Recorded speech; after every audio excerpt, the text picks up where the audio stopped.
Hello student, आज का topic जो मैं आपके लिए बताने जा रहा हूँ, वैद्युत द्विध्रुव की निरक्षीय स्थिति में वैद्युत क्षेत्र की तीव्रता। मैंने आपको कल एक वीडियो में बताया था वैद्युत द्विध्रुव क्या होता है। वैद्युत द्विध्रुव दो आवेशों परिमाण में बराबर हों परंतु विपरीत हों। यदि उन आवेशों को अल्प दूरी 2l पर रख दिया जाए तो वैद्युत द्विध्रुव कहलाता है। उसके बाद में मैंने कल आपको बताया था वैद्युत द्विध्रुव आघूर्ण, एक आवेश तथा दोनों आवेशों के बीच की दूरी का गुणनफल वैद्युत द्विध्रुव आघूर्ण कहलाता है, जिसे हम किससे व्यक्त करते हैं? P से व्यक्त करते हैं। कल वो चीज मैंने आपको समझाई थी। अब आपके सामने निरक्षीय स्थिति में वैद्युत क्षेत्र की तीव्रता हम कैसे निकालते हैं। बच्चों मैं आपको समझा रहा हूँ। आपको एक वैद्युत द्विध्रुव देखना है। ये ए बिंदु है, बी बिंदु है। इस ए बिंदु पर मैंने प्लस क्यू आवेश रखा, बी बिंदु पर मैंने माइनस क्यू आवेश रखा और दोनों के बीच की दूरी कितनी हो गई? 2l हो गई। इसका मध्य बिंदु हमारे पास कितना है? O। आप एक बात बताइए, बिंदु बी है, इस पर माइनस क्यू आवेश रखा है तो यहाँ तक की दूरी l हो जाएगी और O से A तक की दूरी कितनी हो जाएगी? l। इसके मध्य बिंदु O से r दूरी पर हमने एक निरक्षीय स्थिति में बिंदु P मान लिया।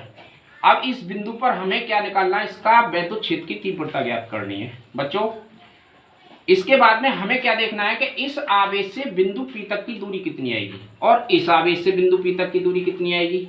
तो मैं पाइथागोरस प्रमेय के अनुसार हमारे पास एक त्रिभुज बन रहा है। यहाँ आपको सामने POA एक समकोण त्रिभुज है। उसमें से हमें क्या है, आपको यहाँ से यहाँ तक की दूरी l दे रखी है, ये दूरी r है, तो हम इसमें कर्ण निकालेंगे। तो आप कर्ण निकालने के लिए क्या करेंगे? त्रिभुज POA में, समकोण त्रिभुज POA में, तो आप कर्ण कितना है इसमें? PA का वर्ग, PA का वर्ग बराबर कितना हो जाएगा आपका? OA का वर्ग और प्लस कितना? OP का वर्ग। तो PA हमें निकालना है, तो PA का वर्ग बराबर कितना होगा? OA कितना बेटा? l स्क्वायर प्लस ये कितना है? r square.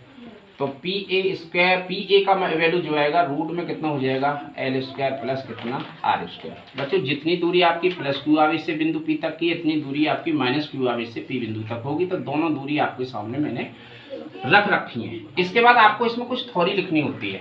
अब क्या करना है, मुझे P बिंदु पर निरक्षीय स्थिति में वैद्युत क्षेत्र की तीव्रता चाहिए, तो हम इस बिंदु पर तीव्रता और इस बिंदु पर तीव्रता, तो इस बिंदु पर तीव्रता निकालेंगे इस EA के लिए और EB के लिए। तो यहाँ इस बिंदु पर जाकर EA और EB की तीव्रता निकालेंगे, EA और EB की तीव्रता। अब बिंदु P पर निरक्षीय स्थिति में इसमें EA तथा EB का हम लंबवत घटक जो हैं उनको लंबवत घटकों में वियोजित करेंगे। उसका मतलब क्या, आप यहाँ देखें एक तीर का निशान आपका ऊपर है, एक साइन थीटा लिखा मैंने और एक EB साइन थीटा लिखा। तो ये देखो इनका परिमाण आपस में दोनों का बराबर है, परंतु इनकी दिशा कैसी है? विपरीत। तो क्या होता है, ये दोनों आपस में परिमाण बराबर हो, दिशा विपरीत हो तो आपस में निरस्त होंगे। परंतु यहाँ हमारे पास जो EA cos थीटा और EB cos थीटा की जो कंडीशन आती है वो हमारी एक ही दिशा में तथा समान परिमाण के, परंतु ये एक ही दिशा में मिलते हैं। तो बिंदु P पर E की जो वैल्यू हो जाएगी, ये जब एक ही दिशा होगी, यदि इनकी दिशा विपरीत है तो ये तो आपस में कट रहे हैं। अब इनकी दिशा एक जैसी दिशा है तो आपस में क्या हो जाएंगे? जुड़ जाएंगे।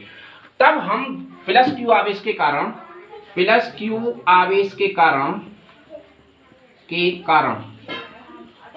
तीव्रता, तो प्लस क्यू आवेश के कारण तीव्रता EA बराबर कितनी हो जाएगी? अब तीव्रता के लिए हमने सूत्र लिखवाया आपके लिए 1/4πε0 K Q upon r square. r की वैल्यू आपको कितना दे रखा है? रूट में r स्क्वायर प्लस कितना? l स्क्वायर, पूरे पे घात कितना होगा? 2।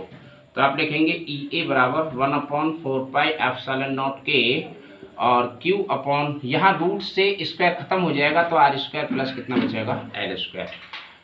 इसके बाद आपको माइनस क्यू आवेश के कारण निकालना है। माइनस क्यू आवेश के कारण तीव्रता, तो वो तीव्रता आपकी कितनी हो जाएगी? माइनस क्यू आवेश के कारण EB बराबर कितना? 1/4πε0 Q अपॉन कितना? r square plus l square. बच्चों यहाँ माइनस क्यू है, आपको यहाँ माइनस क्यू जो है रखना है या नहीं रखना, क्योंकि हमारे पास जो इसके वियोजन जो हमने किया था उसमें इनकी दोनों की दिशा हम सेम मानेंगे, तो इसमें जो प्लस होगा बिल्कुल माइनस नहीं लिखेंगे, प्लस क्यू लिखेंगे। अब बिंदु P पर परिणामी तीव्रता, बिंदु P पर परिणामी तीव्रता, तो परिणामी तीव्रता क्या होगी? एक ही दिशा एक ही परिमाण होने के कारण इसमें बिंदु P पर E बराबर होगा आपका EA cos थीटा प्लस कितना? EB cos theta. बच्चों इसके लिए आप ई ए बराबर ई बी का प्रयोग करें, क्योंकि दोनों की दिशा एक जैसी है। तो हमारे पास क्या बन रहा है, हमारे पास बनेगा यहाँ आपके लिए ई बराबर कितना, अब हम ई बी की जगह ई ए रख सकते हैं, तो यहाँ मिलेगा हमारे पास ई ए कॉस थीटा प्लस के कितना ई ए कॉस थीटा। बच्चों ई ए कॉस थीटा कितना हो गया, ई बराबर आपका आया 2 ई ए कॉस थीटा। अब ई ए का वैल्यू आपके पास है, ई ए का वैल्यू कितना है आपको यहाँ दे रखा है समीकरण फर्स्ट में, तो ई बराबर कितना 2 गुणा ई ए की वैल्यू रखिए, ई ए की वैल्यू आपके पास 1/4 पाई एप्सिलॉन नॉट के और इंटू क्यू अपॉन, ये मिटा देता हूँ मैं इसमें, आपको अब इससे कोई दिक्कत नहीं है हमें, क्यू अपॉन कितना होगा यहाँ आर स्क्वायर प्लस कितना एल स्क्वायर इंटू कितना कॉस थीटा। अब दिक्कत आई चित्र में हमें, कॉस थीटा की वैल्यू आप चित्र आपके पास है उसमें चेक करेंगे, कॉस थीटा की वैल्यू हम निकालते हैं, कॉस थीटा बराबर होता है आधार बटे कर्ण। अब कॉस थीटा आधार कितना था हमारे पास नीचे दे रखा है एल दे रखा है, कर्ण कितना था हमारे पास रूट में आर स्क्वायर प्लस कितना एल स्क्वायर, ये वैल्यू हम यहाँ रखते हैं। तो ई बराबर आपको आएगा 1/4 पाई एप्सिलॉन नॉट के into Q upon R square plus कितना एल स्क्वायर। और कॉस थीटा की वैल्यू कितनी बताई मैंने, एल बटे कितना R square plus L square, और रूट का प्रयोग जो करेंगे वो 1/2 से। तो ई बराबर आपके लिए आएगा 2 multiplication 1/4 pi epsilon not Q और इंटू एल। बच्चों यहाँ हमारे पास एक घात इस पे है और 1/2 घात इस पे है, तो कितना हो गया 3/2, तो R square plus L square पे घात कितना 3/2।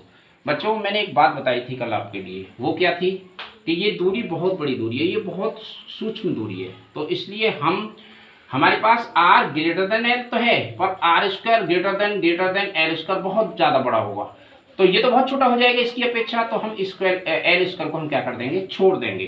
तो हमारे पास ई बराबर कितना आया 1/4 पाई एप्सिलॉन, मैं इतना लिख देता हूँ, और मल्टीप्लिकेशन 2QL बटे, जब एल स्क्वायर छोड़ेंगे तो यहाँ आर स्क्वायर पूरे पे घात कितना बचेगा 3/2, या ई बराबर 1/4 पाई एप्सिलॉन नॉट के आपको लिखना है, यहाँ के नहीं लिखा है हमने, तो 1/4 पाई एप्सिलॉन नॉट के, और यहाँ 2QL पी की वैल्यू होती है, पी बराबर होता है 2QL, वैद्युत द्विध्रुव आघूर्ण होता है, तो हम पी बटे स्क्वायर से ये 2 घात कट जाएगी तो आर की घात 3।